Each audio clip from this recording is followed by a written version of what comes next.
you had. We were chatting about one of those in our break here, and how you were able to handle that. Because I've never really officially flipped, like more flipped to myself, the bird, right? Yes. And so I think it would be good to hear. First, I want to learn, but I definitely know that our viewers want to learn that. Okay, sure. So I was doing multiple deals at a time. And they were all closing one after the other. So I had a property in Niagara Falls, and I believe I purchased that for about $340,000. Okay. And what year are we speaking to? This is 2021. Okay, so pretty 2021 and 2022.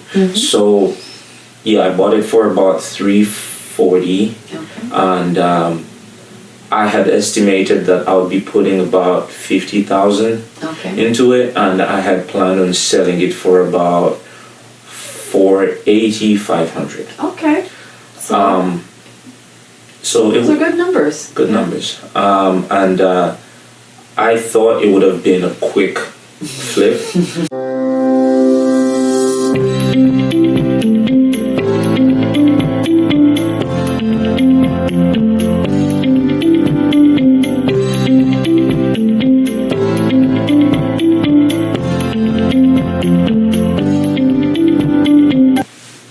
Welcome back to the 5% podcast.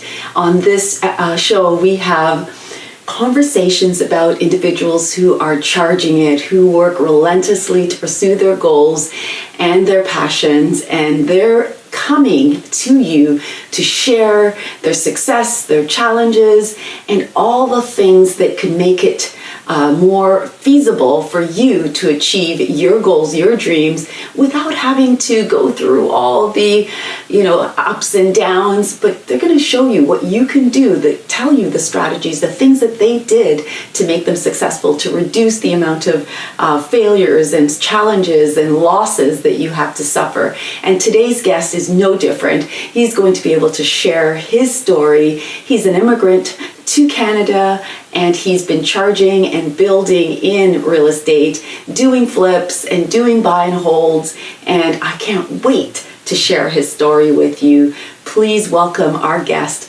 Christopher, to this episode of the 5% podcast. Thank you so much for coming. I'm really excited. I'm always excited to share the stories of entrepreneurs, real estate investors like myself. And so today, let's start with who you are and maybe explaining to our viewers and listeners a little bit about your bio, right? Well, thank you for having me, Andrea. I appreciate it. And I've been looking forward to coming and, chatting with you, because we've known each other for a little while outside of your podcast. So I'm glad we can finally go on here and we can chat. Yeah, I'm excited to hear. I know that we talked about this from before I even actually started the podcast, that I wanted to do this, and so for me, this is a big moment, getting to capture your story and have the stories of many 5%ers like yourself. Yeah. So a little bit about myself. I am Ugandan, and born and raised. I lived there till I was about 15 or 16 years old. Then my family, we moved to Kenya and Nairobi. I lived there for about 6 years. And then we moved to Canada. We moved to Toronto. And I've been here since 2013, so that's about 11 years. Right, so we're getting there. I still feel like a newcomer. I was going to say, you are a newcomer. You're a newbie still to Canada. I am, but, I can get my way around, and I know my way around. I've met incredible people since I've been here, and it's been fun. So my background, I have been a designer, photographer, web design. Artist. Yes, I've been an artist, a creative. I've dabbled in film as well. But I've always had a passion for real estate, and that's how I got into it. I've always loved business, and I looked into, I always had a few things going on while I had my 9 to 5, doing design and photography and this, as the main job, real estate was always in the background. And so just an entrepreneur by nature. Correct. I've had many a business, many have failed, a few successes, but that's how we learn, through those failed moments. Yes. I had a car rental business at one point. I had and then Airbnb arbitrage. I did that 2016, so when it was pretty brand new, nobody was talking about it, and did that for a while, and then I pivoted into fixing and flipping. Wow. We did that, and when I say we, I mean my family and I partnered with my parents. And I also moved into a bit of buy and hold. Oh. Invested in New York. I've doubled in mobile homes, fixing and flipping as well. No buy and holds. So just you've always liked you've always wanted to utilize, I guess, some of your talents that your natural artistic flair that you've got. Yes, I found that that's been a bit of my selling point, where I get my edge. It's thinking creatively about not just the visual aspect of the homes, but the creative, the how numbers. you structure the deals. Correct. Amazing. Yeah. So, yeah, I mean, we can go through it, like how I started, where I went first. Yes. Or how do you want to? I think, how you started, because I think that's sometimes for some people, that's the hardest part. Because you're saying you formally worked. There's some people that have never had a job and just go right into business and entrepreneurship, right? But you're saying you actually worked, and then you pivoted into it. So maybe, how you started, or how you left your job to get into, flipping. Right. So to start, of course, I had my 9 to 5, and that takes up most of your day. But as you know, with real estate, if you have to go look at showings, you have to attend to, like I was doing Airbnb, your guests are checking in and out. Yeah. It gets a bit challenging, and so that's where I partnered up with my parents to start. Okay. So, and we started with Airbnb, and we started with arbitrage, which is where we didn't buy the properties and then put them on Airbnb. Yeah. We just rented them out, because at that time in Toronto it was possible to do this and still make enough money, and there wasn't a lot of competition. Yes. And so we had a couple condos downtown, and we put them up, and they were doing really well. The nightly rates would be fantastic in Toronto. And at that time, I remember one of the condos, actually both of them, we had got them for about $325,000. This is after, so we bought the condos. After we put them on Airbnb, we bought them out. And so, a condo, 1 bedroom, plus then in Toronto, downtown. Yeah. Views of the CN Tower, $300,000, right? Insane. So the mortgage was minimal, and the rates, it was pretty good. But so the numbers were like out of this world. That's right. It was like we thought, you know what, we're done. We don't have to worry about this anymore. It was wonderful. But slowly but surely, competition came in. The laws we started hearing, they didn't want landlords. December 19. Well, sorry, are you talking about the landlords' changes or the changes that the city made, the regulatory changes? Both. So all these were like factors that made us move away from that model. Yeah. Makes it harder. Yeah. And then also the quality of guests coming in started to drop depending on where you had your rentals at, and all these were factors. So we tried to move away from that model, and at the same time, again, I still had my 9 to 5, and so I started looking into mobile homes. Okay. And because I figured Toronto is getting very unaffordable. Yes. I could either drive 4 hours to Windsor, or I could just drive 2 hours and be in New York, in Buffalo. And so that's what pushed me to go that route, because it was still close enough. 2 hours, you could drive 2 hours, and Peterborough is a bit further than that, right? So instead of going that way, I figured, you know what, I'll take my money into the US, and so I started looking at mobile home investing. I paid for a course to learn all the rules, regulations, what to do.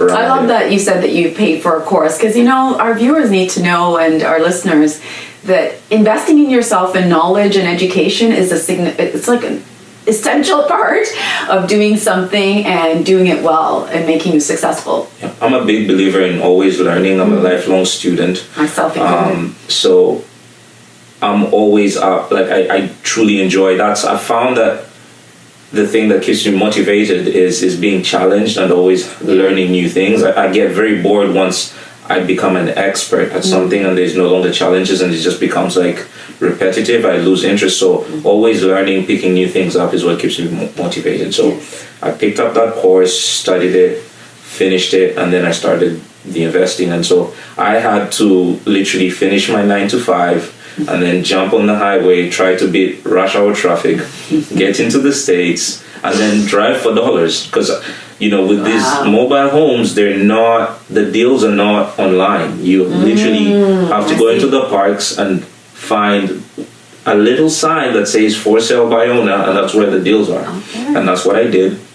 So you're literally scoping the parks or the neighborhoods in which you could find the mobile home. Thanks to technology, I made a list of all the parks that were within, a 2 to 3 hour drive, and try to rate them, see which one's a good park, which one's not so good, and then literally create a driving route and see, okay, I'm going to get to Buffalo at 6. By 8, I should have covered maybe 5 or 6 of them. So that's what I would do, drive through each one, talk to the park managers, try and let them know I'm here. I'm doing this. It's going to be a win-win situation because there's some people who do it and it's just for themselves and they don't build a relationship with the park managers. Okay. That was very important for me, and because I was 2 hours away, they would call me and let me know we have a new home up for sale or your tenant is doing something weird here. Okay. So you were getting like eyes on the ground, ears, people that can watch out for you, like a property manager. Exactly. And of course I didn't have to pay them, but I did, bring a gift card, a nice bottle of wine. Thank you, I appreciate it. And absolutely. You'll be surprised how far that will go. That's very it's showing people appreciation. It's only going to pay back dividends to you, huge. Yeah, and so that was right before COVID, and then COVID hit, and thank you, COVID. Yeah, I couldn't go. Travel. I couldn't go there. Borders were closed. I literally drove one time all the way to the border and I got turned away. Oh my gosh! And something had happened in one of my units. My tenant had passed away. Oh no! And so I call him a tenant, but it wasn't really a tenant. I had a model where I was financing the mobile home. So is it like a rent-to-own type, lease-to-own? Almost. They don't like it when you call it that, but yes, I because I bought the home free and clear, and then I sold it to him on payments. Okay. And so he passed away, and his kids said, we don't want anything to do with this, so you can take it back. It was a bit challenging. I had to find a realtor who was over there. I had to find a cleaner, and this is COVID had just started. Absolutely. Nobody wanted to touch it. Yeah. Didn't know what had happened. Of course, it was natural causes. Yes. It wasn't COVID, but I finally found a cleaner. I had to pay her, and she was very upset with me. But when I explained, then she was like, okay. That was another good relationship that I developed where I didn't even have to go there anymore. She would do a few things for me, like clean up and whatnot. Building relationships and networking is so key. Absolutely. In any business, but absolutely in this business, especially when the properties are not right here in your backyard. So that's a lesson that I learned. It's building relationships and just also expecting the best from people and not really being too skeptical, because I had heard my own, stories about Americans and how they're supposed to be, but I got there and it was some of the most lovely people. Exactly. And it was... Sometimes the people who tell those stories, those negative stories, it's not even their experience. Yeah. Yeah. So you're like, I prefer to share or disclaim that this is not my experience, but I've heard, right? Because it's not fair to put that spin on it when you've had a perfectly great experience. Oh yeah, and made great relations. Perhaps it might have been the ignorance and not knowing the culture as it pertains to, you know, race and religion and whatnot. Yeah. But I was very shocked. Everybody was nice and welcoming, and I had a good time there. But yes, to carry forward COVID and then the issue with my tenant passing away, but I still managed to make a good amount of profit from that deal. I sold it to somebody else, and this time I just sold it cash. I say that.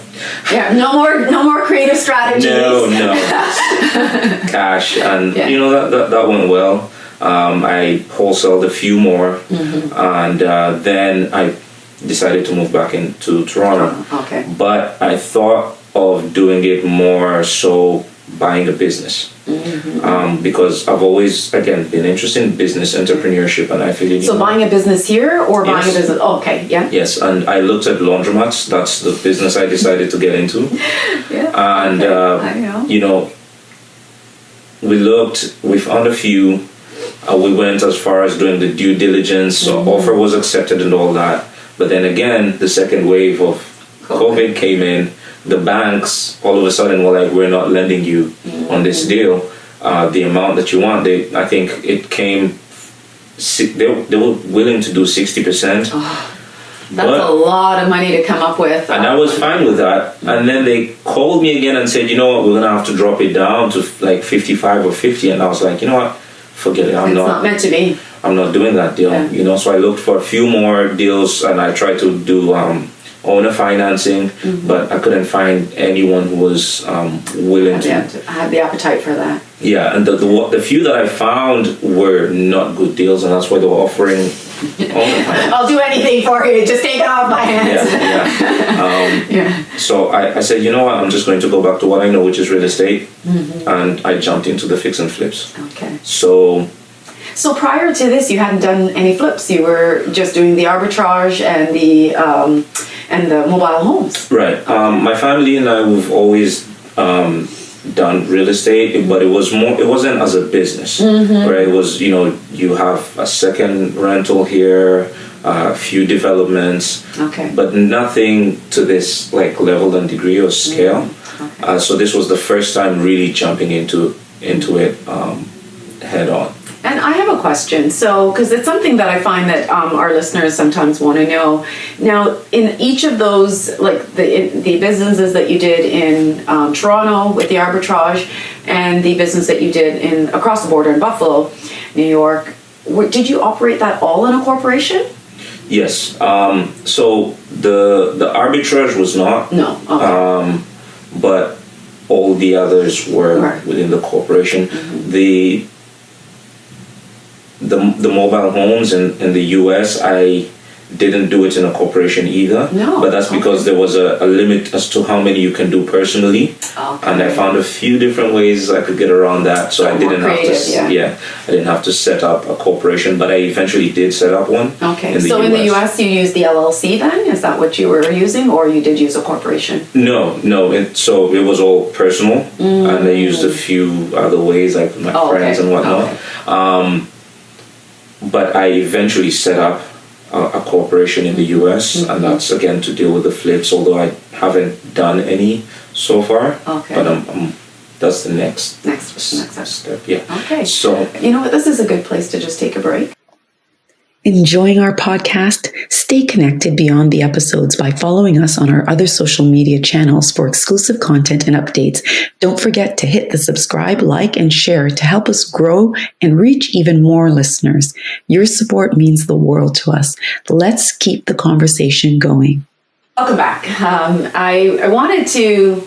I know you were sharing how you got into flipping, and maybe what I thought would be great is if you could share an actual story. So keep that in mind, where you could maybe give some of the numbers so that our listeners can understand, how the numbers could work, and even give maybe some of the most challenging times that you had. We were chatting about one of those in our break here, and how you were able to handle that. Because I've never really officially flipped, like more flipped to myself, the bird, right? Yes.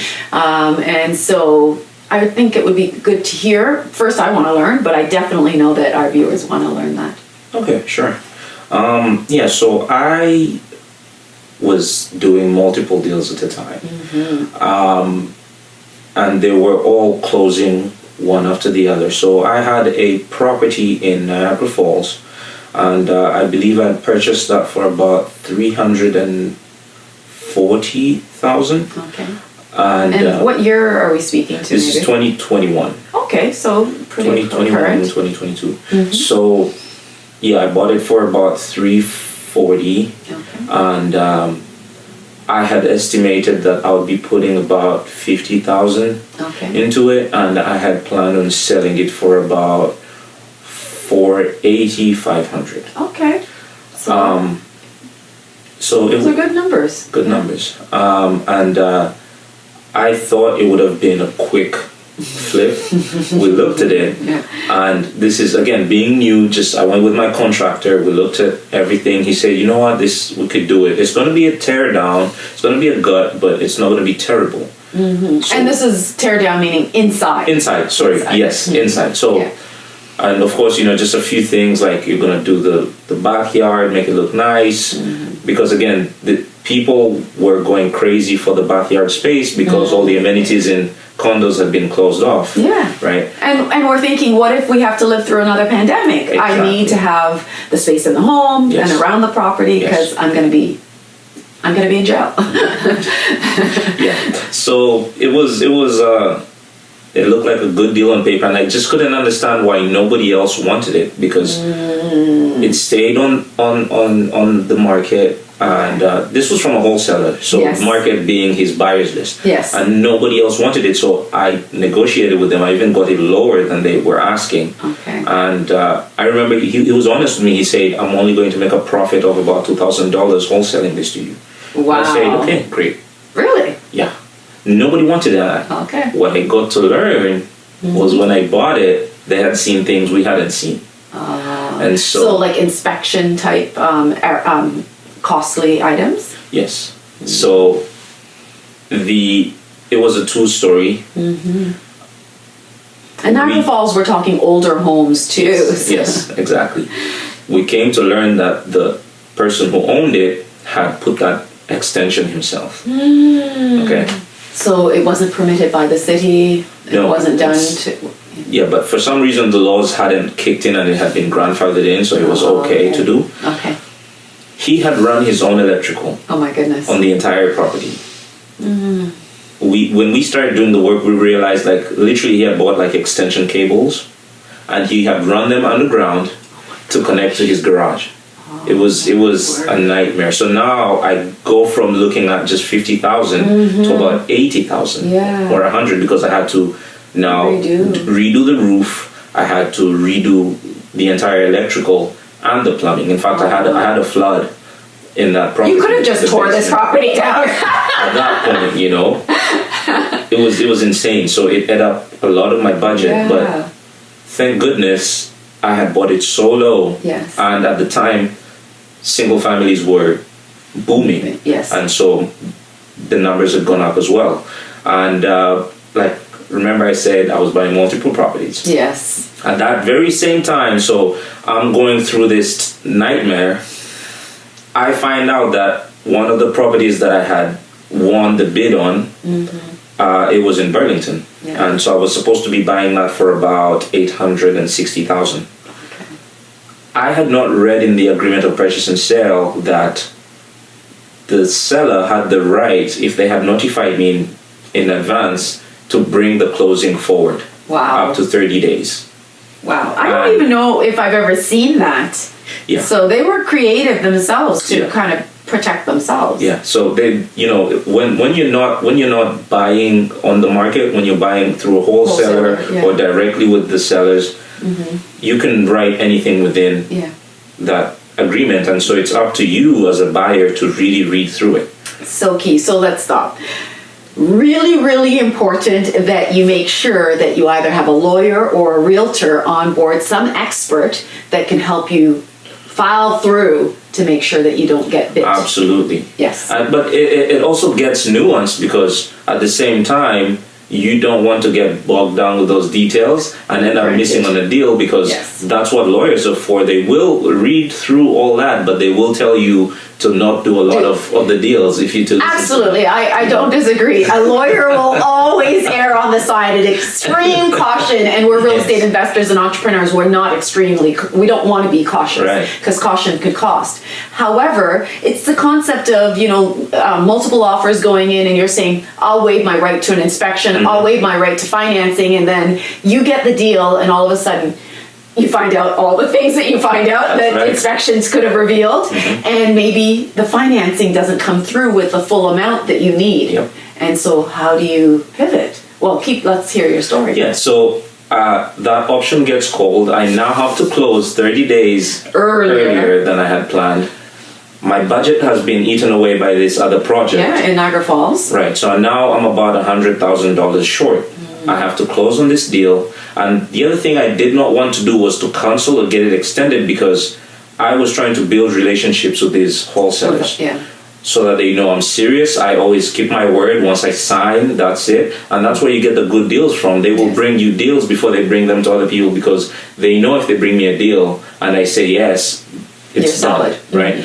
And so I didn't want to do that. So I had to figure out very creative ways. I didn't sleep for about 3 days to figure this out. Trust me, because yes, it's funny. For creativity, you do need to be awake a lot more times than necessary to figure out, because it's almost like where the light bulb moments occur. Right. When you're extremely exhausted.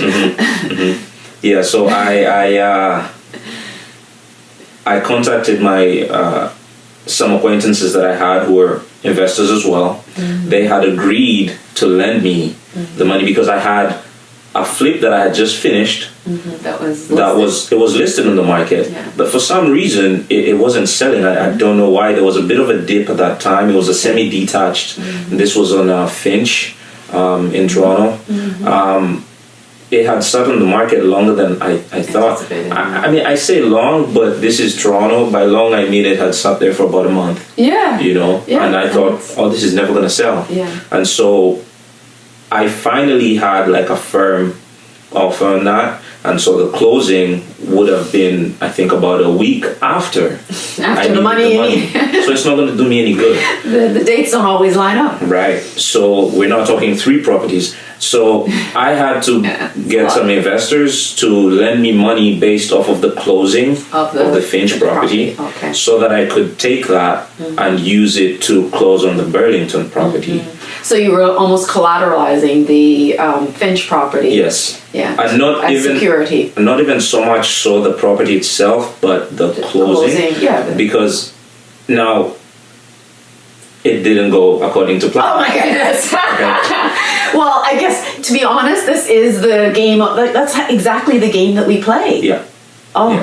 So what happened was there was a miscommunication between my lawyers and my investor friends' lawyers, where they wanted to be recorded on title. They wanted to have a lien on the property, and that would not have been recorded in time because the lawyers would have taken about 3 days to record it and have it show up before they released the funds. But I needed the money in 24 hours or so. So I just figured, you know what, that's not going to work. I had 2 options, either cancel that deal or figure something else out. I went to another wholesaler that I knew, and I had done about 3 or 4 deals with him. And I said to him, this is my situation. I need to get a promissory note. That's what I needed. And he said, you know what, I can't give you the 100,000, but I can give you 75,000. And so literally within 24 hours, he came up, gave me the promissory note. I had to literally physically go to my bank and let them know that they could not hold it. Because I do the same thing. Because now, what's that? Sometimes 5, maybe 15 days, depending on. So just in the nick of time, it went through. I used the 75. Awesome. I pulled out another 25. I had the 100. We closed on the Burlington property. Great. I could breathe a little bit. Yeah. But not really. But not for long. No. Remember, the Niagara Falls property is still going on. It's flooding. I have to redo the roof. It's eating up all my money. But eventually, we finished it. Yeah. And I got it sold for... The first offer was for $560, I believe. But wait, you were estimating just around $485. Right. Okay. Right. So I got a firm...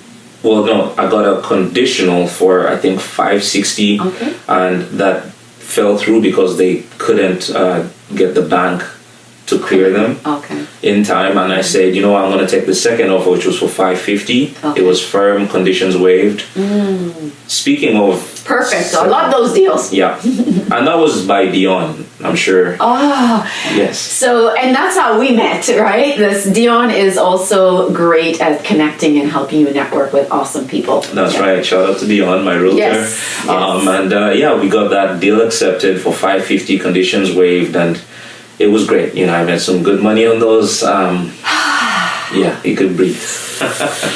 Two successful deals but the reality is we do have this juggling and dancing and, it's a lot of work. It's not, people think that it's easy to just buy a property and flip it and turn it around sometimes, and it's not. Yeah. And I didn't even touch on this, but the Finch property, I actually did. I think I just broke even because it had sat for so long. I had anticipated that I was going to sell it for $1 million because the neighbor had sold for $1 million. That did not happen. And I was like, I need to keep the ball rolling. Now, if I had just the one property and it was my flip, my only flip, I would have waited it out and I would have made the $1 million probably. But I had all these deals. I had to just keep the ball rolling and figure, you know what? I'm going to make so much more on the next one. It will cover this one. Yes. And so... I've had deals where I've lost, $5,000. Put in all the work, flipped it. I did lose money on the Burlington deal. I lost $5,000 on that. Okay. Now that's not a lot of money, but it stings. You've put in 2 months. I've pulled magic tricks to get this property closed. And you don't make anything. And then I lose money, right? So that was a lesson on not juggling too many projects. Yeah. My contractors also, just tossing me around and. So what would be the greatest amount that you've made on one of your deals, or are you open to sharing? Well, because of CRA. We'll never name properties. Right, okay, allegedly. Allegedly. $220,000 I made on a single family that I sold, and this was at the height of single families being a boom in Toronto. Awesome. And that was in Toronto too? Yes. Okay. Yes, North York. And would you be able to maybe share with us some of the best markets that you think then and now, because then was only about 3 years ago, and maybe even now, because it's definitely changed in the last 3-4 years. Yeah. Oshawa is a good one. It's been pretty consistent. Okay. I would say Niagara Falls is really good, but the issue with Niagara Falls is you need to have a team that's willing to go out there. Yes. So for that property, what I did was I paid for hotel rooms for my crew. Took them, drove them down there and had them stay there and work as, quickly as possible. Yeah, and they don't care. They're like, I incentivize them. I say, look, you've given me a timeline of 2 weeks to get this project done. If you get this done in a week and a half, I'll give you an extra bonus. And these are numbers that you factor into your analysis, of right? Course, so so it's not like it's eating up. No, and I'm always factoring in like an extra 15-20% on the flip, knowing that anything could go wrong, and it always almost does. Right? So, I think that's smart. The 15-20% gives you room for error. Maybe not always all the errors, like you said on the Burlington project, where you had to, take a small loss. But, where to from here for you? Like, where to? Yeah, we're talking the U.S., back to the U.S., possibly. Okay. I've always wanted to get into commercial real estate, multifamily. But given the current market, it's been quite challenging to place my finger in exactly what I want to do. I might also look into going back into looking at businesses to buy, just so we have some consistent cash flow coming in. I'm looking for cash flow as well, Christopher. Yeah. That's the hardest thing right now in the current market, not just for real estate, but even businesses, you know. I mean, maybe the government's making more because they're charging us extra taxes, and, you know, and the grocery stores, I mean, I can't pick up but a few things and then it's like $100, right? So there's some businesses making money, but what businesses are you thinking? Like, back to the laundromats? Not so much so. I mean, I feel like I got a master's in laundromats because just doing the research and all that, and they are good businesses. Yes. But I would think something still within the real estate niche, something where I could possibly have the real estate as well and eventually buy it out. So I haven't zeroed in on anything particular. I'm very open. I might just stay within real estate and just go flipping again. Yeah. And that you might take that to the U.S. because have you done the flipping yet in the U.S.? I've done mobile homes. Okay. I've flipped mobile homes, but not single families.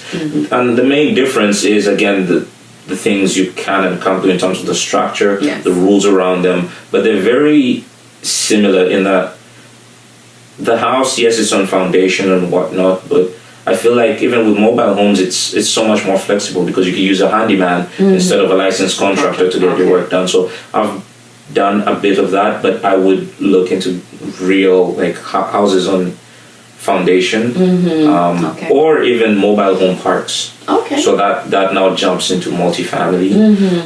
Again, like I mentioned, the market right now, we've got high interest rates, high insurance in Florida, and high vacancy rates as well. Inventory is going up.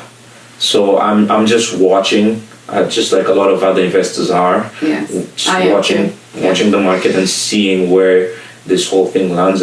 But I'm pretty sure there's going to be a lot of people who will make money on this because commercial real estate as well has been coming down. So commercial as in retail offices and business offices. Correct. Yeah. Mostly I want to say businesses, offices, and that's being driven again by the work from home culture. Yes. And you've got a lot of foreclosures that are showing up.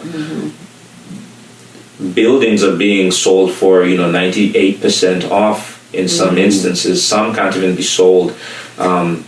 I would only want to consider those if I could repurpose them to do something else, right? Like, I'm not sure if retail offices and those is potential for something like maybe long-term living or senior residences, but there are definitely multifamily home or buildings that can be repurposed and used. But I don't know about retail offices and businesses. Right. Yeah, and that was what many of the speculators were trying to do. Is you buy a $300-400 million building, you find that they're now selling. One just went into foreclosure and sold for $3.25 million from 200, right? And that's because they were trying to take it and convert it from office to residential, but that's going to cost you $200 million just to do the conversion, right? Yeah. So not always a feasible. Right, and so you find these big hedge funds and these big players are really getting stung just doing that. But I've always thought it would be interesting because you've got the work from home culture is here to stay. Yes. It's changed. Some companies and corporations are laying people off and they're trying to bring others back in, but this is now it's going to affect how we work long term as well. And so being able to convert some of those spaces, you do well, but the trick is doing it for less of a cost than the figures that are being projected. Yeah, like, I mean, if you're spending obscene numbers, it's not going to make sense, right? Yeah. Okay. So, to wrap, I think it would be great to share if there's any books that you've used or courses that you've taken that you could recommend, or even just maybe giving 3 key strategies that has been the guiding force in your success in real estate investing and flipping. I'm currently reading a book or listening to a book. I prefer reading, but I could only find the audiobook. It's by Donahue Peebles. Okay. He's a black real estate billionaire.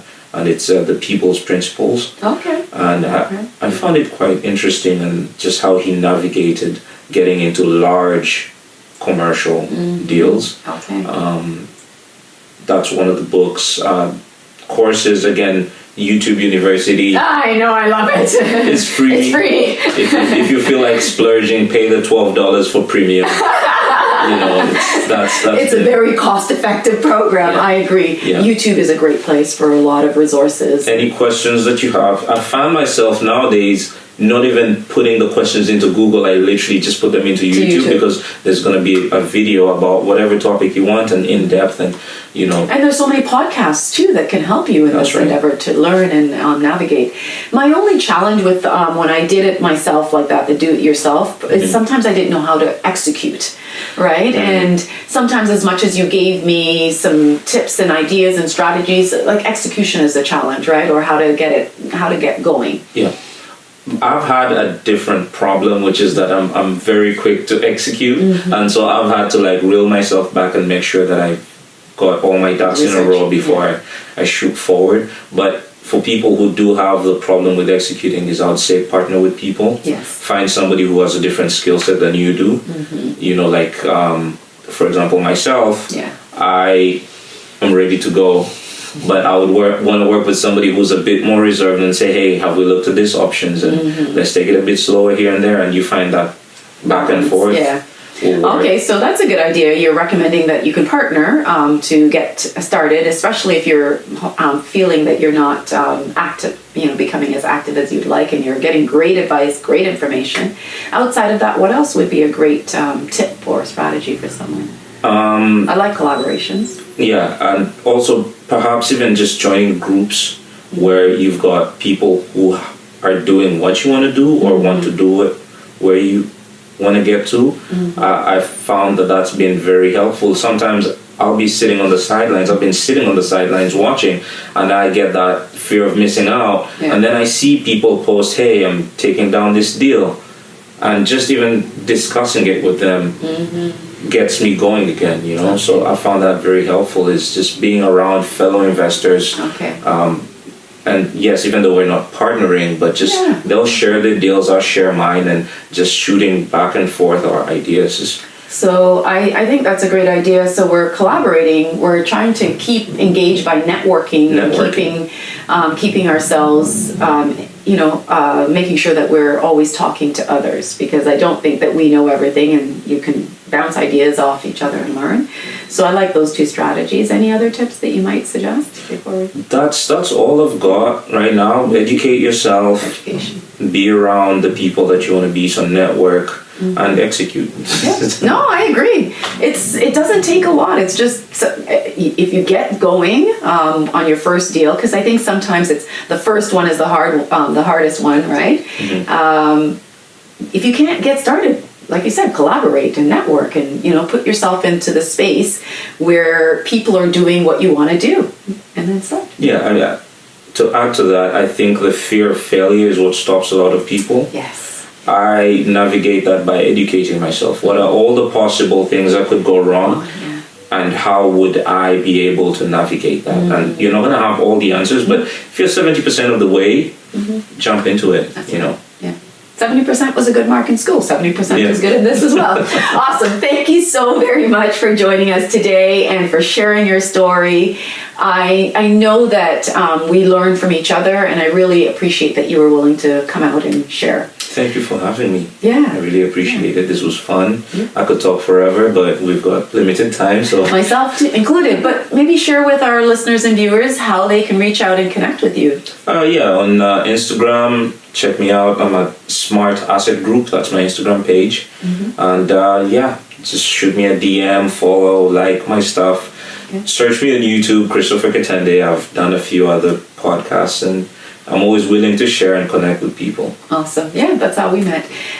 So I will definitely have those in the resource center of our YouTube, so that you'll be able to have access to connecting with Christopher. Thank you.